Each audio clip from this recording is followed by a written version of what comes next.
Everybody is at risk because of climate change, but some people are at greater risk.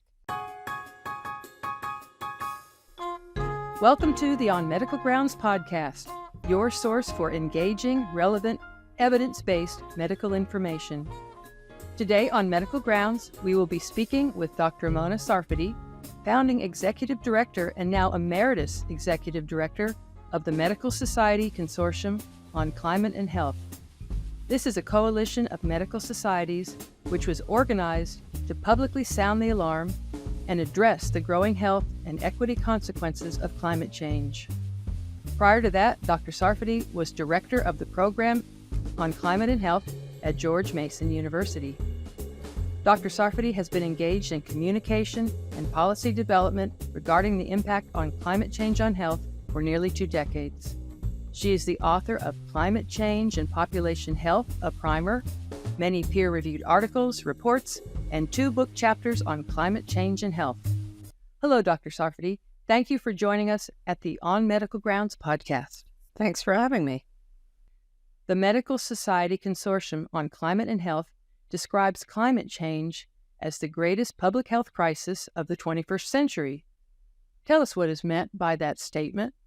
Well, we have heard now from international religious leaders, everybody from the Pope to leaders of other major religious denominations, international leaders of leading states like the United States and the heads of the European governments and governments across the world, really. And from the United Nations and other international leaders, that climate change has become a crisis, that it's robbing us of our future, it's degrading the world that our children and grandchildren are inheriting, it's causing migration around the world with increased conflict that is going along with those patterns of migration, and it's causing environmental disasters like floods, droughts, fires, extreme heat waves that are killing more and more people every year. They're dislocating many people and populations and are shocking many more who are seeing what's happening and have become very concerned, if not distraught, about it. Do some communities experience greater harm than others? Everybody is at risk because of climate change, but some people are at greater risk. And that includes children who spend more time outdoors, pregnant women who it turns out are more vulnerable to heat and also to poor air quality. It includes elders who are more vulnerable to heat. It includes people with underlying health conditions, especially heart, lung, or kidney conditions. Those who work out of doors as well. People with only average savings who would find it very difficult to bounce back from disasters. And those who live in communities that have a history of racial injustice. So that's a lot of different communities of people. How can we slow or stop harm to our health and the health of others? Well, what we need to do is very clear. We need to reduce our reliance on fossil fuels and transition away from them in the way that we power our homes and our buildings, in the way we transport ourselves, in the way we generate power for our industries. We need to change our diets by focusing on plant-forward meals, such as Mediterranean diets that have less meat, that involves pastures and cutting down of forests to create more pastures. And we need to transition to regenerative agriculture that is less reliant on the kind of fertilizers that are nitrogen-based and therefore also generating more greenhouse gas and more pollution of our waterways, which generate more algae blooms and dead spaces in our waterways and thereby make it difficult to keep the population of fish that is the basis of diet for many peoples around the world, to keep those available. So there are many things that we need to do, and there's more than enough for every country, every community, and every individual to think about what they can do to contribute to the many solutions that would be part of addressing climate change. We need to improve energy savings and energy efficiency because we're wasting a great deal of energy. Just recently, I noticed that many of our local supermarkets have added refrigerator doors to the cold shelves that had the cheeses, the yogurts, and the other products, which were refrigerated but not enclosed. And so that's a great example of where a lot of energy was being lost. And the benefit that we can get from energy efficiency is very substantial. We could probably reduce our energy use by 25, even up to 40%, just by using the energy efficiency solutions that are at our fingertips. We also need to draw down and sequester carbon that's currently in the atmosphere by growing more grasslands, or just leaving grasslands in place that can sequester carbon, leaving wetlands in place that have a lot of those grasses that sequester carbon, by leaving the forests in place, and by leaving more wild places that also absorb carbon. So those kinds of land use policies are included in the list of things that can contribute to getting us out of this climate crisis that we're in. And then we have to protect the increasing number of us who are very vulnerable to floods and fires and storms by making physical changes in our buildings, in our roads, in our communities that will help protect people from the heat waves, extreme heat waves, from floods, and can reduce the risk of fires, etc. So there's a very clear list of solutions that we can pursue that will help protect us and also address longer-term climate change. You know, I remember when medical studies could actually change the way we did things. Do you remember when we used to have lead in gasoline, and we had to have reports telling us that it was dangerous to the health of our children and to our kidneys and our lungs? Medical reports like that can have an effect on legislation. Do you have an example recently of similar legislation that was passed after a medical report came out? Well, one of the greatest pieces of legislation that has benefited health in the last half a century is the Clean Air Act.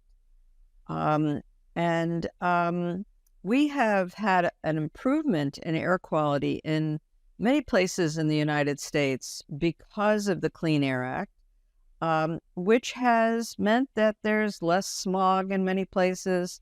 There's less particles in the air, and less of some of the other pollutants, which all contribute to poor lung health, and are especially problematic for people who have underlying lung problems like chronic lung conditions or asthma.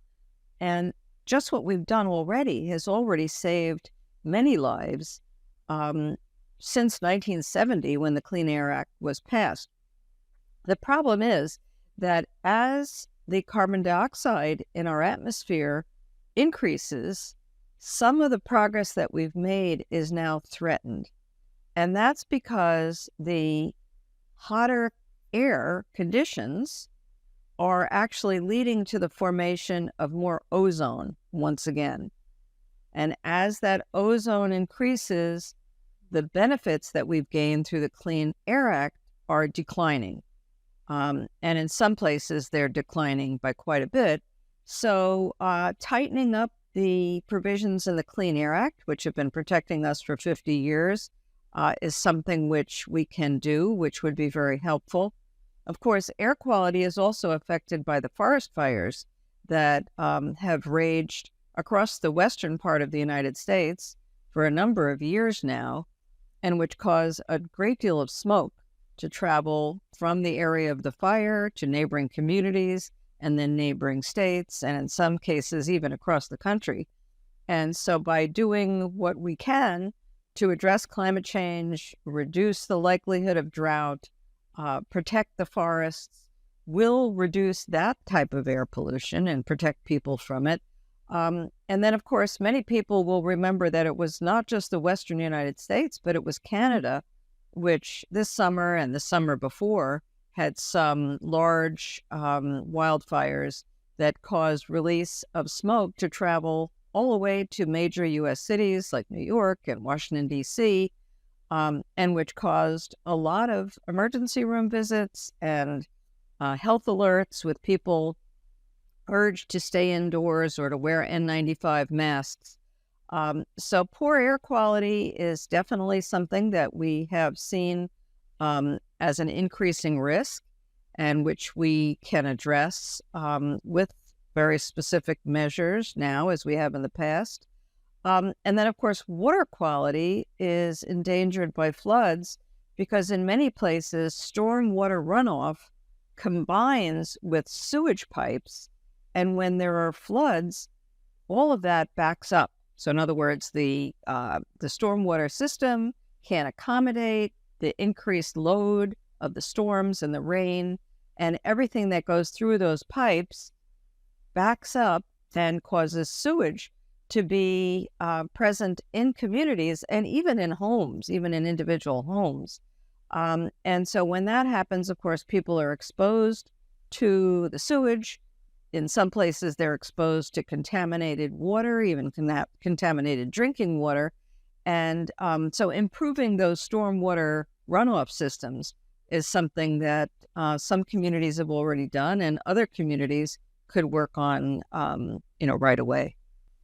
The mission of the consortium is to mobilize and amplify the voices of doctors and public health experts.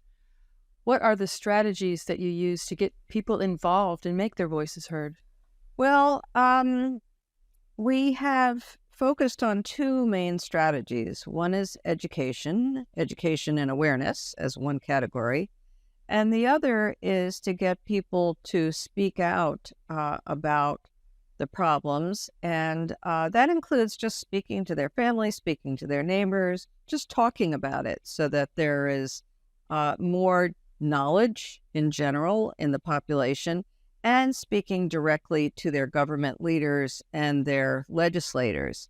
And so the consortium does a combination of education and advocacy by presenting at meetings that can be local faith-based sites where people attend the weekend meetings of their congregations and educate about these problems.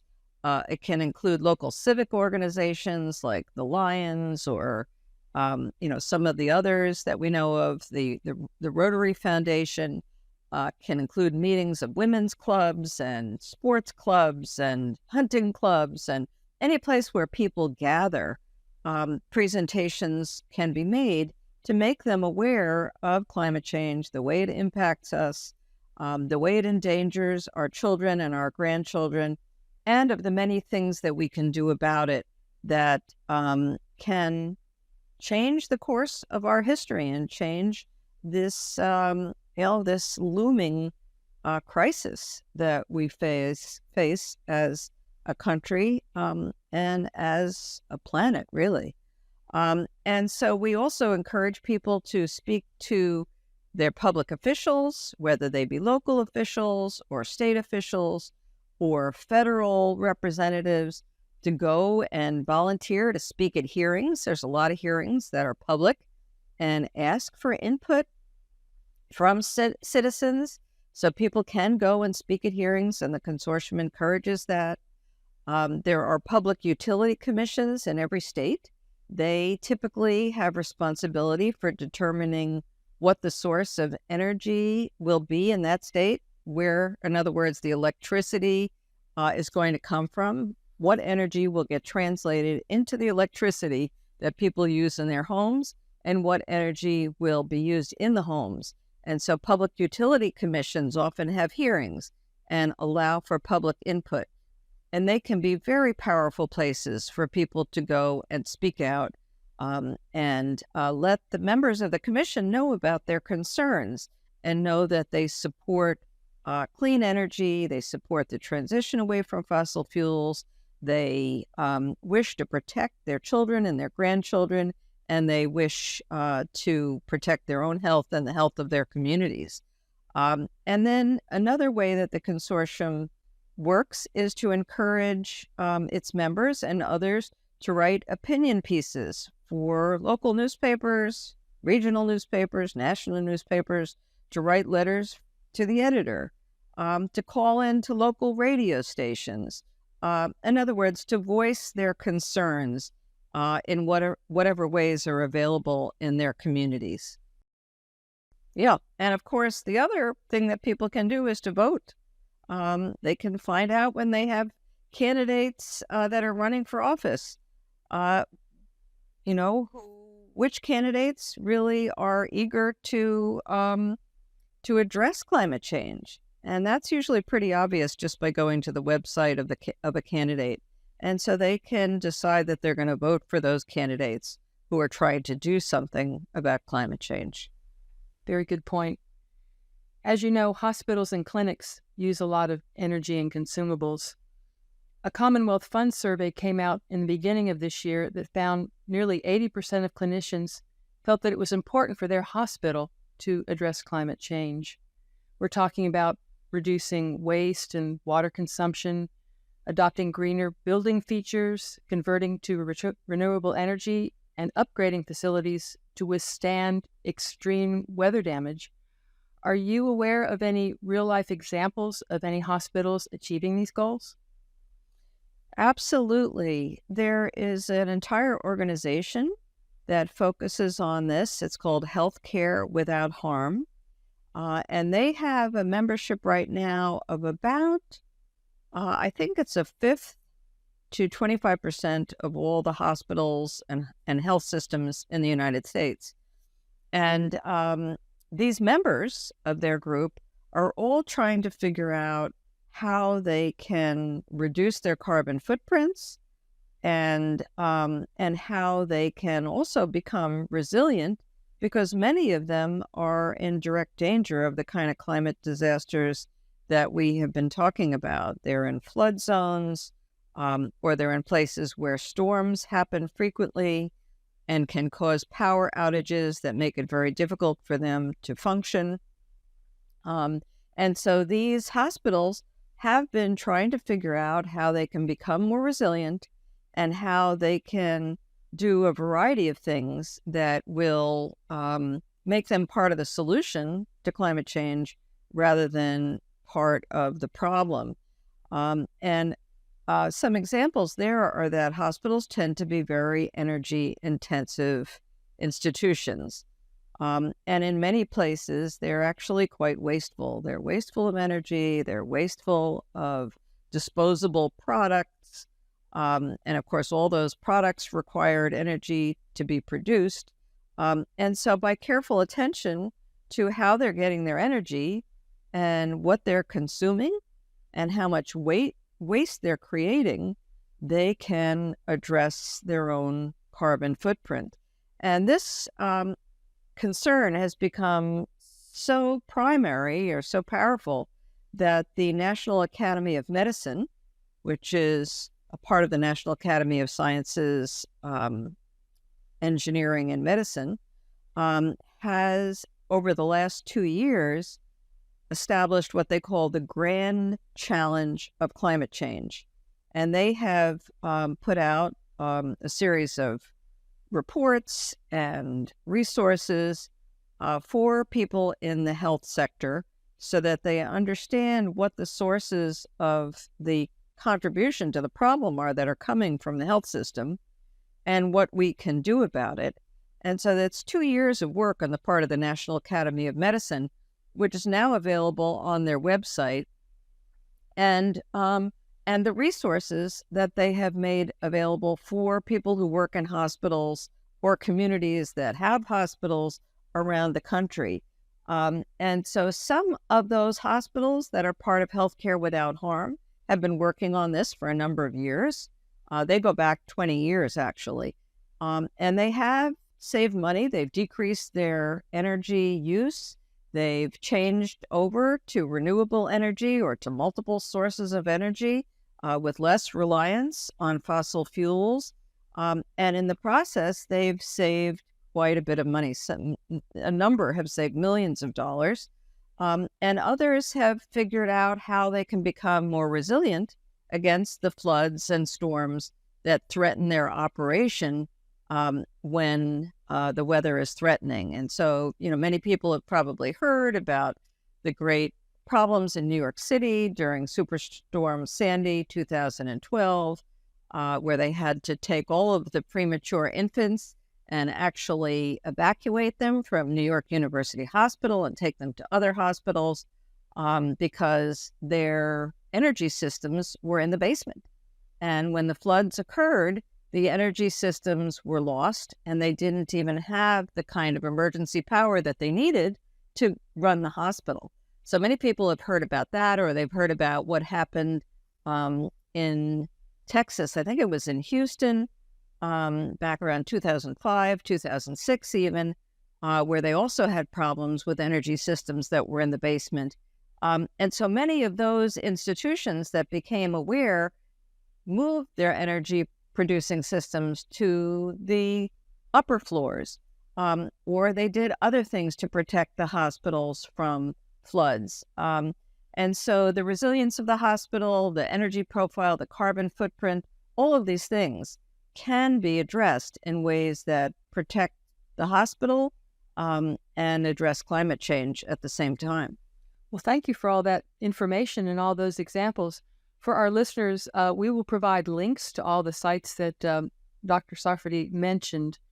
Dr. Sarfaty, what is something we can do right now today after we leave this podcast to reduce the effect of climate change on health? Well, I guess given that it's an election year, the immediate thing I would point out is that we are all going to have candidates who we're being asked to vote for.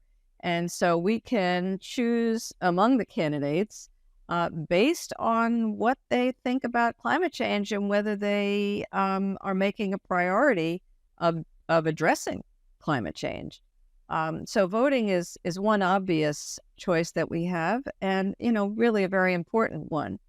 And then we can pick some of the many ways that we can reduce our own carbon footprints, and that includes everything from diet, selecting a plant-forward diet or a vegetarian diet or a Mediterranean diet, diets that don't involve raising cattle, which are very extractive of our resources, very demanding on our resources, and require a lot of grazing lands in a way that in many parts of the world is leading to the cutting down of major forests, cutting down the Amazon jungle in order to make grazing lands so that cattle can be raised and ranchers can make their living off of cattle.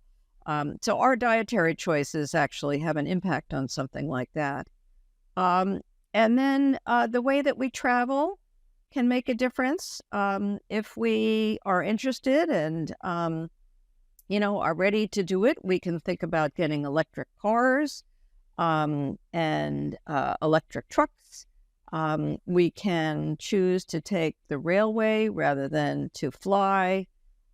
We can choose to walk and bicycle rather than to drive. And, clearly not everybody's going to be in a position to get on a bicycle, and many people won't even be able to walk.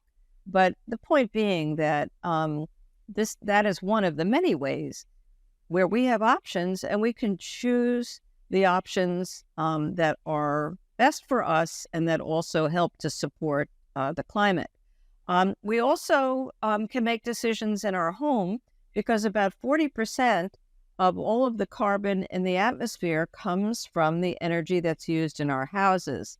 And that includes the energy that goes into heating and air conditioning the house, that goes into heating the water, hot water heater, in other words, powering the stove, providing the electricity, etc. And for each one of those, there are more efficient choices that can be made, or electric choices that can be made that involved heat pumps and ways of getting heat that are not that don't require fossil fuels. So the way we cook our food, the way we heat our homes, the way we light our houses, the way we use electricity, or the way we get electricity, all of that involves decisions that we can make that can affect our carbon footprint. Many people will remember that the electricity sector was deregulated a few years ago. And so most communities have more options for who's going to provide their electricity than they did, let's say, 25 years ago. Some of those choices are actually companies that make electricity from renewable sources rather than from fossil fuels. And so that's something that we can check on. And if it looks like it's the right thing for our household, we can buy electricity from alternative suppliers who make it from renewable energy rather than fossil fuels. And then another thing that we can do is to just speak to our families and speak to our neighbors and friends, tell them that we're concerned about climate change and that we've learned that there are many things that we can all do, and tell them what you're doing. So, it just becomes part of a conversation that people have with each other that helps to inform and that normalizes the concern and normalizes actions that people can take to address climate change. Dr. Sarfaty, thank you so much for taking time to speak with us and for your work mitigating climate change. It's my pleasure. I've got children and grandchildren, and so I hope, that this has been helpful. And thank you for listening to the On Medical Grounds podcast. OMG is your source for engaging, relevant, evidence-based medical information. We feature interviews with top experts, complimentary teaching slides, and continuing education credits on selected podcasts. At onmedicalgrounds.com and on our OMG app, we provide perks to all posted podcasts by linking content so you can drink in more if you choose. Please be sure to click the subscribe button to be alerted when we post new content, or download our app to get all of our podcast slides and continuing education credits in one convenient location. If you enjoyed this podcast, please rate and review it and share it with your friends and colleagues. This podcast is protected by copyright and may be freely used without modification for educational purposes. To find more information or to inquire about commercial use, please visit our website on medicalgrounds.com.